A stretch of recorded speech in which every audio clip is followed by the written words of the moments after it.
Hello students, भोजन यह कहां से आता है। छठी कक्षा के इस पाठ के सेकंड पार्ट के लेसन में आपका स्वागत है। उम्मीद है आपने पहला लेसन देख लिया होगा। पहले पाठ में हमने चर्चा की थी भोजन हमें कहां कहां से प्राप्त होता है, उसके संघटक क्या क्या होते हैं, जीव जंतुओं से प्राप्त होने वाला भोजन, पेड़ पौधों से प्राप्त करने वाला भोजन, और उसमें हमने चर्चा की थी पेड़ पौधों के क्या क्या भाग होते हैं, कौन कौन से भाग से हमें क्या क्या भोजन प्राप्त होता है। तो प्यारे बच्चों, आपको एक बात विशेष रूप से ध्यान रखनी है। जैसा मैंने बताया था कि पौधों के प्रत्येक भाग से हमें भोजन प्राप्त होता है। कुछ पौधों की जड़ों से, कुछ पत्तों से, कहीं के तनों से, किसी के फूल से, किसी के फल से। लेकिन कभी भी किसी भी अनजान पौधे के किसी भी भाग को हमें खाने का प्रयास नहीं करना चाहिए। यह हमारे स्वास्थ्य को खराब कर सकता है। तो आज इसी पाठ के दूसरे भाग में आइए हम चर्चा शुरू करते हैं। सबसे पहले आज एक क्रियाकलाप देखिए, आपकी किताब की ओर देखिएगा, उसमें क्रियाकलाप दिया हुआ है। क्रियाकलाप बिंदु 5। बच्चों, आपने देखा होगा घर के अंदर मूंग की दाल का प्रयोग होता है, चने का प्रयोग होता है।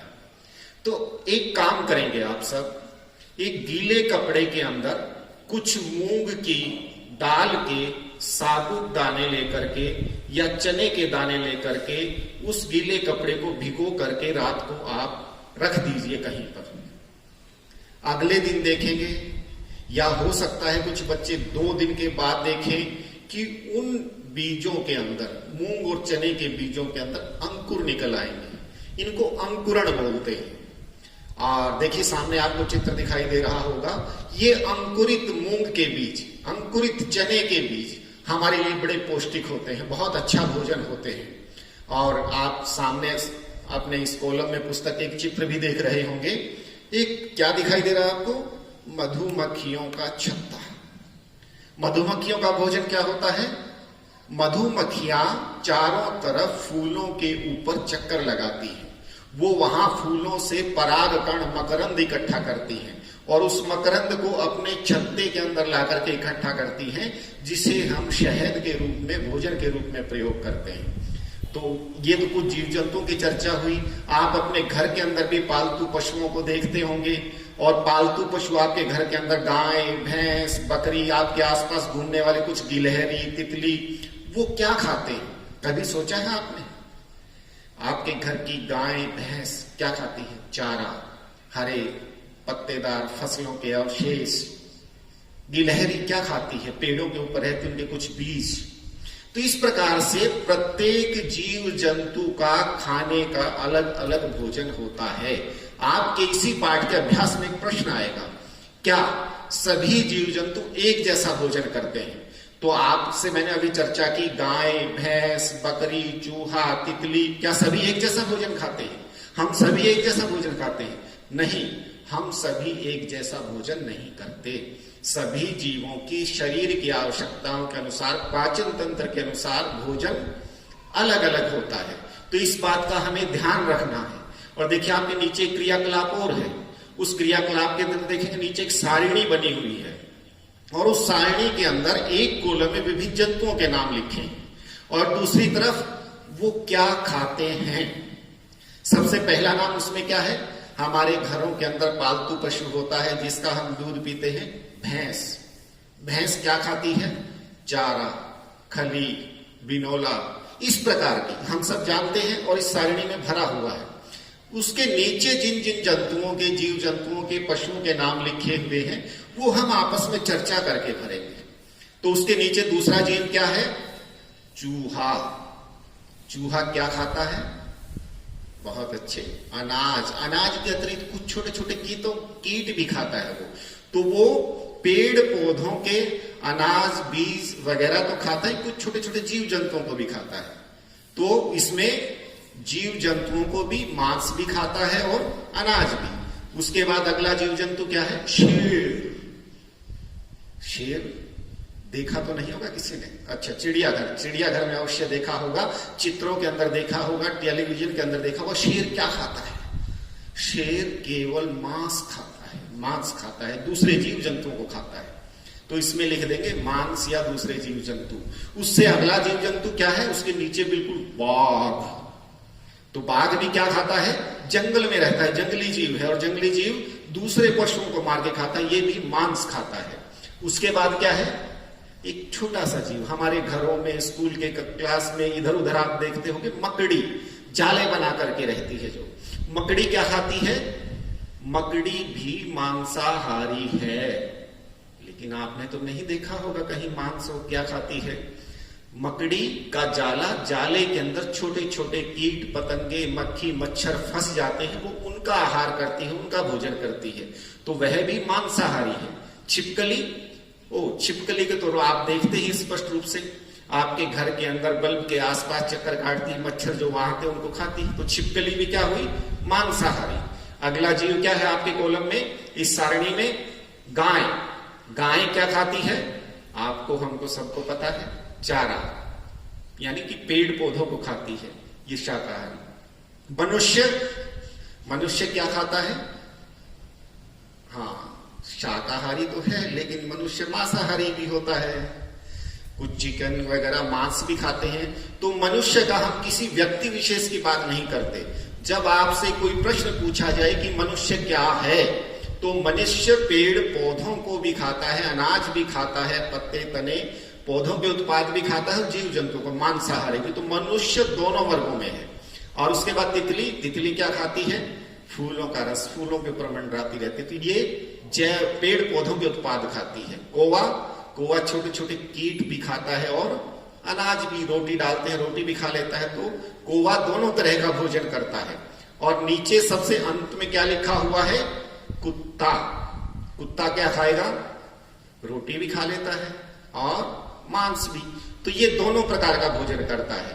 इस सारणी के बाद एक क्रियाकलाप हमारा और है 7वां।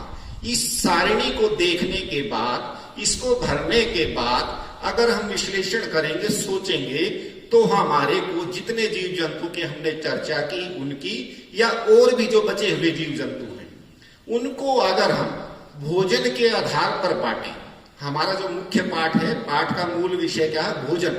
तो भोजन के आधार पर अगर हम जीव जंतुओं का वर्गीकरण करें, तो वह 3 वर्गों में बंटता है।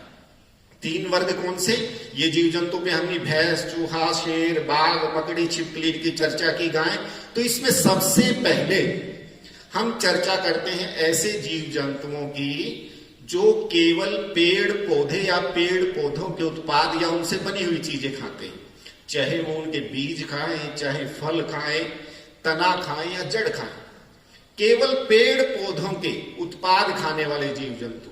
और आपकी पुस्तक के अंदर गहरे काले अक्षरों में देखिएगा लिखा हुआ शाकाहारी। शाक का अभिप्राय क्या है, पेड़ पौधा, छोटा पौधा। शाकाहारी यानी पेड़ पौधों के उत्पाद खाने वाले जीव जंतुओं को शाकाहारी हम कहते हैं। लेकिन एक बात है, केवल और केवल पेड़ पौधों के उत्पाद खाएं। कुत्ता हमारा दोनों चीजें खाता है, बिल्ली दोनों चीजें खाती है, तो इनको हम शाकाहारी नहीं कहेंगे। शाकाहारी किसको कहेंगे, केवल पेड़ पौधों के उत्पाद खाने वाले जीव जंतुओं को हम शाकाहारी कहते हैं। जैसे भैंस, गाय, बकरी, हिरण आदि आदि, खरगोश, इस तरह के अनेक नाम आप सोच सकते हो। और उसके बाद दूसरा वर्ग क्या होगा, मांसाहारी। मांसाहारी से मतलब केवल और केवल मांस खाने वाले, वो पेड़ पौधों की कोई चीज, कोई अवशेष नहीं खाएंगे। छिपकली को जैसे आप देखें केवल मच्छर खाती है, शेर केवल दूसरे जीव जंतुओं का मांस खाता है, बाघ केवल मांस खाता है। और एक और विशेष बात, कुछ हमारी भ्रांतियां होती, जैसे सांप, कई बार आपकी सेट की परीक्षा में प्रश्न पूछ लिया जाता है, तो सांप को किस वर्ग में रखेंगे। हमारे यहां मान्यता है कि सांप को दूध पिलाना। सांप दूध नहीं पीता, सांप किसी भी प्रकार से शाकाहारी नहीं है, सांप केवल मांसाहारी है। तो ये बात हमें विशेष ध्यान रखनी है। छिपकली मांसाहारी, मकड़ी मांसाहारी। तो इस प्रकार के जीव जंतु, अधिकांश जीव जंतु जंगलों के अंदर जो भयंकर भयावह हमें दिखाई देते हैं, डराने वाले होते हैं, शेर, चीता, बाघ, वो सारे के सारे मांसाहारी हैं। लेकिन एक विशेष बात, भूमि पर रहने वाले सबसे भारी, सबसे विशाल भीमकाय जीव जंतु यानी हाथी। हाथी शाकाहारी है, तो हमें जीव जंतु का ध्यान रखना पड़ेगा। तो दो वर्ग कौन कौन से बताए?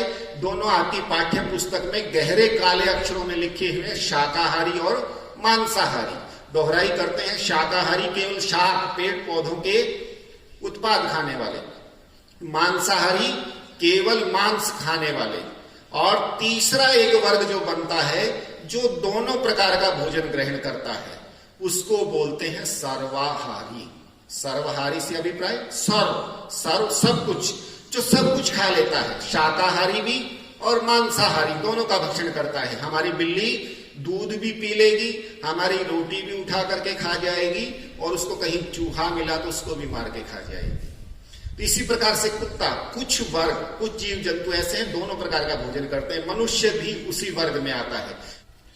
ये हमारा पाठ सारा का सारा भोजन के आधार पर है, और भोजन के आधार पर होने के कारण हमारी सेट की परीक्षाओं में, मासिक परीक्षाओं में, और जो भी आपकी परीक्षाएं होंगी सितंबर दिसंबर की, उनके अंदर इस विषय से संबंधित जीव जंतुओं के भोजन का एक प्रश्न अवश्य पूछा जाता है। तो इसलिए बच्चे इनका अवश्य ध्यान देंगे। और एक और विशेष बात देखिएगा, हमारी इस धरती के ऊपर जनसंख्या बढ़ती जा रही है और भोजन के हमारे स्रोत घटते जा रहे हैं। तो हमारा एक नैतिक दायित्व बनता है कि हम भोजन का संरक्षण भी करें, भोजन को व्यर्थ न गंवाएं, चाहे वो हमारे घर का हो या किसी अन्य का, एमडीएम का। भोजन बिल्कुल भी व्यर्थ न गंवाएं, भोजन हमें बचाना चाहिए। तो उम्मीद है बच्चों आपको ये समझ आ गया होगा।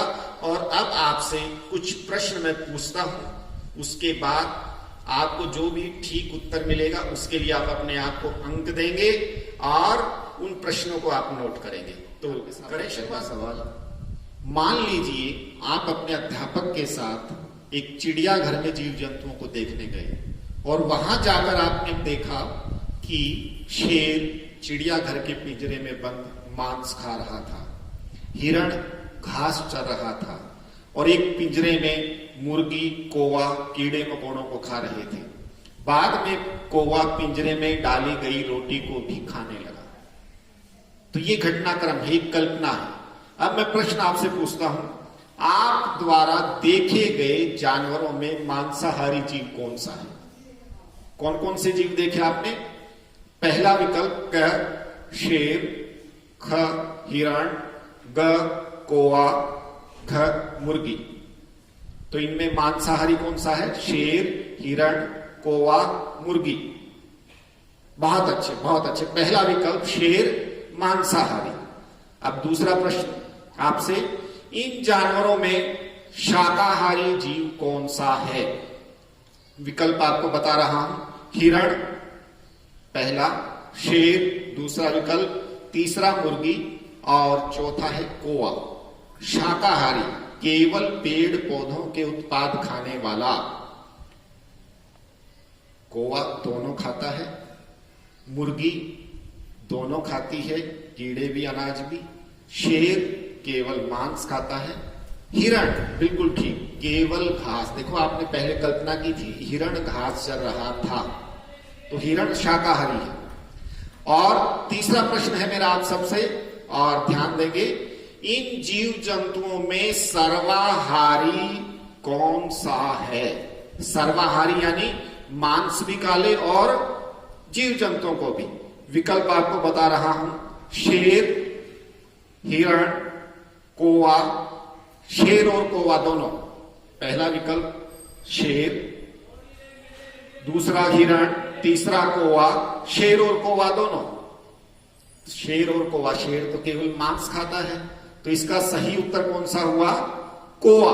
बहुत अच्छा। और देखिए, राजू ने अपने घर पर एक कुत्ता तथा गाय पाल रखी है। एक कुत्ता और एक गाय। इनमें से सर्वाहारी जंतु कौन सा है? बिल्ली, कुत्ता, गाय, बिल्ली तथा कुत्ता दोनों। बहुत अच्छे, बिल्ली और कुत्ता दोनों सर्वाहार। आपके सामने एक चित्र है, दो वृत्त बने हुए, एक वृत्त प्रदर्शित करता है शाकाहारी वर्ग को, दूसरा वृत्त प्रदर्शित करता है मांसाहारी वर्ग को, और दोनों वर्ग एक दूसरे को काटते हैं।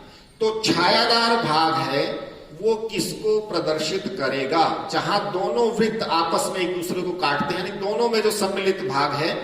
तो आपके विकल्प है केवल शाकाहारी, केवल मांसाहारी, दूसरा विकल्प है, तीसरा सर्वाहारी, और चौथा मृतजीवी। तो दोनों वृत्तों में सम्मिलित शाकाहारी और मांसाहारी में सर्वाहारी। बहुत अच्छे, तो आपका ये उत्तर भी ठीक है। और देखिए, एक कल्पना के साथ एक सवाल और। मछली अपने भोजन के लिए पानी में पाए जाने वाले छोटे जीवों और पौधों पर निर्भर होती है। यानी वो पानी के अंदर, तालाब में, नदियों में, जहां भी मछली मिलती है उसके अंदर छोटे छोटे जीव जंतुओं को भी खाती है और जल के छोटे छोटे पौधों को भी खाती है। तो मछली को आप किस वर्ग में रखेंगे?